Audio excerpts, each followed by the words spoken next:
একজন মহিলাকে প্রকৃতির মাঝখানেতে। আর যে দল সব থেকে বেশি সময় ধরে থাকতে পারবে সে জিতে নেবে $5,00,000। আমি তোমাদের 3 দিন সময় এই দেবো। ডলারগুলো সব আমাদের। তোমাদের জায়গা হলো ওই দিকে আর তোমাদের জায়গা হলো এই দিকে। আর তোমরা কোনো মতে নিজেদের সাইড চেঞ্জ করতে পারবে না, করলে ডিসকোয়ালিফাই হয়ে যাবে। যাও তোমরা প্রথম রাত্রের জন্য তৈরি হয়ে নাও। আমরা তৈরি। ভাগ্য তোমাদের সবাইকে সঙ্গ দিক। ছেলেরা নাকি মেয়েরা, দেখা যাক কে জেতে। ওরা আমাদের কিছুতেই হারাতে পারবে না, তারা 5 জন পুরুষ নয়।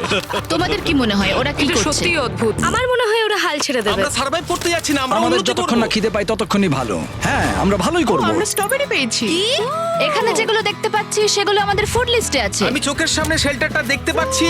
ওইদিকে এটা আমাদের শেল্টার। সবাইকে এখানে স্বাগত ভাইরা। এবং অন্যদিকে কয়েক মাইল দূরে মেয়েরা তাদের ক্যাম্প সেট আপ করার জায়গা খুঁজে পেল। এখানে জলটা দেখে ভালো মনে হচ্ছে না, তাই আশা করছি আমাদের পেছনের দিকে যেতে হবে আর ভালো জল খুঁজতে হবে। এটা বেশ ভালো। হ্যাঁ, এটা আমাদের স্পট হতে পারে, বুঝলে? সবকিছু এখন ঠিকঠাক চলছিল, কিন্তু আমার অন্যান্য সব ভিডিওর তুলনায় এই চ্যালেঞ্জটা আমার শুট করা সব থেকে নিষ্ঠুর হয়ে যদি উঠবে। এখন বেরিয়ে যাই আমার খুব আফসোস হবে। এটা খুবই কঠিন হতে চলেছে। আমার মনে হলো কিছু যেন এখান দিয়ে গেল ভাই। আমরা এখানে একা নই, এটা মনে রাখবে।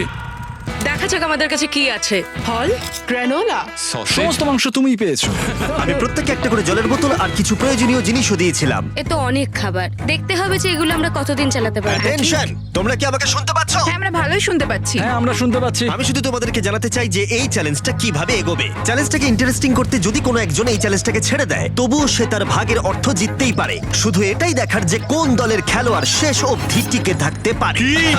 আমরা এটা আশা করিনি। কেউ কখনো করে না। এখন তোমাদেরকে ঠিক করতে হবে যে টিমমেটদের সাহায্য করতে তোমরা এখানে থাকবে নাকি খাবার বাঁচাতে তোমরা লিভ করে যাবে। এবং এই গোটা চ্যালেঞ্জে মেয়েদের টিম জানতে পারবে না এখনো পর্যন্ত কতজন ছেলে টিকে আছে, এবং ছেলেরা জানতে পারবে না যে মেয়েদের টিমে এখনো পর্যন্ত কতজন টিকে আছে। এটাই হলো স্ট্র্যাটেজি। মজা এই হবে। খাবারটা দুজনের জন্যই যথেষ্ট, 5 জনের জন্য মোটেই আমরা নয়। কি একে অপরকে টিকিয়ে রাখতে পারবো সেটাই বুঝতে পারছি আমাদের না। ব্রিজটা ক্রস করতেই হবে ওখানে কেউ গেলে। যদি কুইট করতে চায় আমি তার বিরুদ্ধে একদমই যাব না। কিন্তু আমি তো অবশ্যই যাব। হ্যাঁ, হ্যাঁ, একদম একদম। হ্যাঁ, প্রথম উইকের পরে মনে হচ্ছে এটা একটা স্ট্র্যাটেজি। আমাদেরকে স্ট্র্যাটেজি করতে হবে। ভাই আমরা কিন্তু একই টিমে, আমরা এখানেই আমাদের থাকবো। করতেই হবে। মেয়েরা জিতবে আর ছেলেরা হারবে। বাকি রাতটা ধরে দুটো শিবিরই নিজেদের ক্যাম্প মজবুত করতে থাকলো আসন্ন ঝড়ের কথা মাথায় রেখে, এবং ছেলেরা শুরু করলো গাছের একটা ভেঙে নেওয়া ডাল দিয়ে। আমরা তাঁবুটাকে প্রায় বানিয়ে ফেলেছি। মেয়েরা সেটা করছে না। আসলে তারা করে এবং ছেলেদের থেকে ভালো করছিল। উপরের দিকে। আমি চেষ্টা করছি আগুনটা জ্বালানোর। আমরা ছেলেদেরকে হারাবো। এবার চলে যাবে। আগুন। আমাদের যাত্রা এবার শুরু হলো। প্রথম রাতটা অনেকটাই টাফ ছিল, আমার ঘুম আসতে অনেকটা টাইম লেগেছে। Good morning. আমাদের আরো কিছু জিনিসপত্র লাগবে। চলো আমরা তৈরি করা শুরু করি। আমার মনে হয় ছেলেদের থেকে মেয়েরা বেশি ভালো কাজ করছে। আমরা জঙ্গলের মধ্যে দিয়ে যাচ্ছি কারণ আমাদের জলের দরকার। পরিষ্কার পানীয় জল পেতে ছেলেদের অনেক মাইল পেরোতে হতো পানির অযোগ্য নোংরা জলাভূমির আশা মধ্য করি দিয়ে। মেয়েরাও যেন এমন কিছুর মধ্যে দিয়ে যায়। আমি মিথ্যে বলবো না, এই জলটার মধ্যে কিছুই দেখা যাচ্ছে না। আমি এই নোংরা জল মোটেই খেতে চাই না। ভালো 1.5 মাইল 2 মাইল হাঁটা, এটা সবে দ্বিতীয় দিন। এবং অনেক ঘন্টা খোঁজার পরে ছেলেরা অবশেষে জলের উৎস খুঁজে পেল। আমরা পেরেছি, শেষমেশ পেলাম। 3 নম্বর দিনে ইতিমধ্যেই মেয়েরা তাদের একজন টিমমেটকে এলিমিনেট করবার চেষ্টা করছিল খাবার বাঁচানোর জন্য। যদি আমরা এই চ্যালেঞ্জটাকে জিততে চাই এই কটা খাবার নিয়ে, তাহলে সেটা কোনোভাবেই সম্ভব নয়। আমি চাই যে কোনো দুজন আমার সঙ্গে শেষ অবধি টিকে থাকুক। আমিও একমত। এবং পুরো দলের কাছে এটা খুব পরিষ্কার ছিল যে সেই দুটো মেয়ে কে হবে। পেড্রা আর জুলিয়া হলো আমাদের জেতানোর একমাত্র আশা। তাই আমরা সবাই ওর পাশে আছি এবং যতটা সম্ভব হয় আমরা করব। এবং অন্যদিকে ছেলেদের এটার ব্যাপারে কোনো ধারণাই ছিল না। জানি না কি হতে চলেছে। না, আমাদের মধ্যে সেরকম কোনো প্ল্যানিং আমরা 5 জন মানুষ এই এতটুকু খাবার খাচ্ছি। আমার মনে হয় না আমরা শেষ পর্যন্ত 5 জন বাঁচতে পারবো। 4 নম্বর দিনে আমি আর যশ আলোচনা করছিলাম যে আমাদেরকে খাবার আনতে হবে, আর বাকিরা কোনো কাজই করছিল না। টিজে আর আমি এই ওয়েটগুলো বইছি। আমরা টিমের জন্য একটা শক্ত শক্ত শক্ত শক্ত ভিত তৈরি করছি, আর ওরা শুধুই আগুনের পাশে বসে মজা করছে। ওরা চায় আমরা শুধু কাজ জস, করি। আমাদের খাবার কি তৈরি হয়েছে? হ্যাঁ, কখন? তুমি খাবারগুলোর দিকে খেয়াল রাখোনি? না। সবকিছু কি আমায় করতে হবে নাকি? মানে আমি ওরা মিন করে কিছু বলতে চাইনি। এই মুহূর্তে ছেলেরা চ্যালেঞ্জের 1 সপ্তাহ পার করেনি, এবং এর মধ্যেই তারা একটা প্রকৃত টিম হয়ে ওঠার চেষ্টা করছিল। আমি এটা ডাইরেক্টলি জসকে বলবো। তুমি তো সারাদিন দেখে মনে হচ্ছে কিছুই করছো না, আর আমাদের এটা ওটা সেটা করতে কাল ঘাম ছুটে যাচ্ছে সারাদিন ধরে। আমাকে এটা খুব কষ্ট দিচ্ছে। আমি বলতে চাইছি যে ও এইভাবে ক্যামেরার সামনে শুধু শুধু নিজের ক্যালোরিগুলোকে নষ্ট করছে লম্পঝম্প করে। তাই আজকে আমার মনে হচ্ছে যে এই কাজটা আমি আর করতে চাই কি চাই না সেটা আমি সত্যিই জানি না। যখন কিছু ছেলের মনে একদমই টেনশন ছিল না, মেয়েরা তখন একই কাজ করে যাচ্ছিল তাদের স্ট্র্যাটেজি অনুযায়ী। এই খাবারের ভারগুলো একটু কমাতে হবে। না, কমানো যাবে না। এমনিতেই আমাদের কাছে খাবার কম। সময় হয়ে গেছে আমাদের জেতার জন্য কাউকে একজনকে এলিমিনেট হতে হবে, কাউকে বেরিয়ে যেতে হবে। এখানে দুজনের বেশি খাবার আমাদের কাছে নেই। আমাদের টিম আলোচনা করেছে যে আমার এই খেলাটা ছেড়ে দেওয়া উচিত। আমি হ্যাঁ বলছি এবং আমি এই গেমটা ছাড়তে চাই। ছেলেদেরকে কোনো কিছু না জানিয়ে আমরা তোমাকে চুপি চুপি এই বন থেকে সরিয়ে নেব। তাহলে এটা মনস্টার ট্রাকের সাহায্যেই করা যাক। ওকে, আমরা প্রথম এলিমিনেশনের জন্য ওদের ক্যাম্পের দিকে যাচ্ছি। আমি টিমের স্ট্র্যাটেজির জন্য এই খেলাটা ছেড়ে দিচ্ছি। তার মানে দাঁড়ায় বাকি 4 জনের জন্য বেশি খাবার। চলো এখান থেকে বেরিয়ে যাওয়া যাক। তোমাদেরকে কিন্তু জিততেই হবে, ঠিক আছে? খুব ভালো খেলেছো যদি এখানে তুমি। মেয়েরা জিতে যায় তাহলে তুমি এখানে সবথেকে বেশি স্মার্ট হবে। তুমি প্রথম বেরোলে কিন্তু 1 লাখ পেতেই পারো। অনেকেই আমাকে বলেছে যাতে এই খেলাটা আমি ছেড়ে দিই। হ্যানা নিজেকে ভাগ্যবতী মনে করতেই পারে, কারণ পরের 2 দিন ধরে প্রচন্ড ঝড় বৃষ্টিতে দুটো টিমই তাদের ক্যাম্পের ভিতরে থাকতে বাধ্য হয়েছিল এবং খাবার খাওয়া ছাড়া আর কোনো কাজ করতে পারেনি। আমরা বেশি দিন আর এইটুকু খাবার নিয়ে চলতে পারবো না। তাই 10 নম্বর দিনে আমি একটা টুইস্ট দেব ভাবলাম। এটা 10 নম্বর দিন, আর তোমরা যদি আমার একটা ভিডিও দেখে থাকো তাহলে জানো এরপরে কি হতে চলেছে।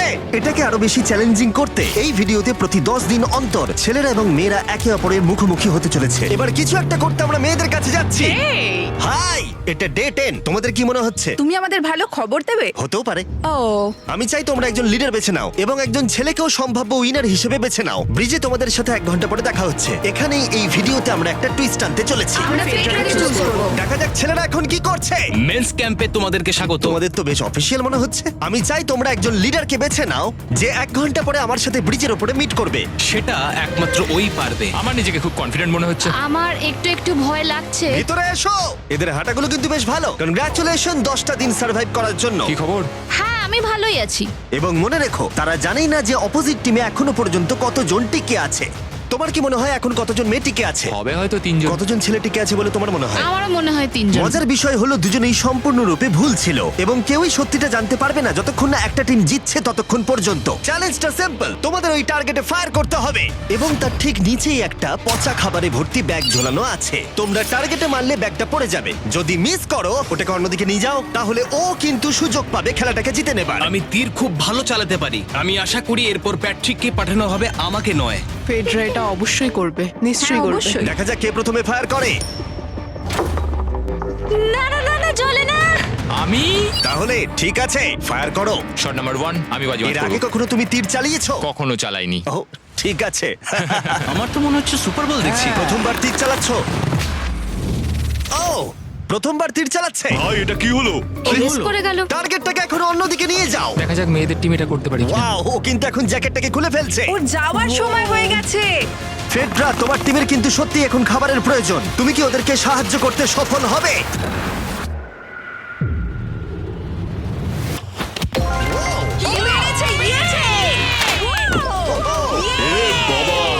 ভাই দেখে মনে হলো হাঙ্গার গেমের পার্ট দেখছি। ঠিক আছে, তুমি এটা নিতেই পারো।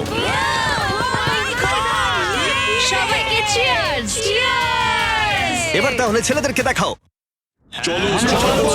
তোমায় অনেক কিছু খেতে হবে এবং তাড়াতাড়ি। আমি লক্ষ্য করেছি তোমরা এটা বলছিলে। হ্যাঁ তো, দাঁড়াও দাঁড়াও, কি? বৃষ্টিটা হওয়ার পর আমাদের খাবারের দিকে লক্ষ্য করতে হয়েছিল। খাবারগুলো প্রায় নষ্ট হয়ে গিয়েছিল। খাবার আমাদের কাছে এমনিও অনেক কম আছে, বেশিক্ষণ চলবে না এই খাবারগুলো। তাই আমি ভাবলাম যে আমার চলে যাওয়া তুমি উচিত। ভাবছো এক্ষুনি বেরিয়ে যাবে? হ্যাঁ। যেটা ভালো মনে হবে। তুমি চাইলে এখান থেকে বেরিয়ে যেতেই পারো। হ্যাঁ, এক্ষুনি। তাই ফেস্টিভ্যাল নিয়ে আর হাক করে ও এখান থেকে বেরিয়ে গেল। সবাইকে বাইরে দেখা হবে। মেয়েদের টিমে তাহলে এখন 3 জন মাত্র বাকি রইল, যখন ছেলেদের টিমে 5 জনই ছিল। আমরা আশা করি এই চ্যালেঞ্জটা আমরা ওর জন্য জিতবো, আর হ্যানার জন্য। অনেক খাবার থাকায় এবং একজন কমে যাওয়ায় মেয়েদের মনোবল ক্রমশই বাড়ছিল। আমার সত্যিই মন মেজাজ খুব ভালোই আছে। আমরা অনেক চেষ্টাও করে যাচ্ছি আর এই খাবারটা আমাদের অনেক দরকারও ছিল। Cheers guys. ভালো খেতে। যাই হোক, এই চ্যালেঞ্জের গতিমুখ ঘুরে গেল যখন টিজি এখানে এলো। আমাদের মধ্যে কেউই এই আর্চারি কম্পিটিশনটা খেলতে পারেনি। সবাই ভেবেছে যেটা আমিই পারবো। জানি না এবার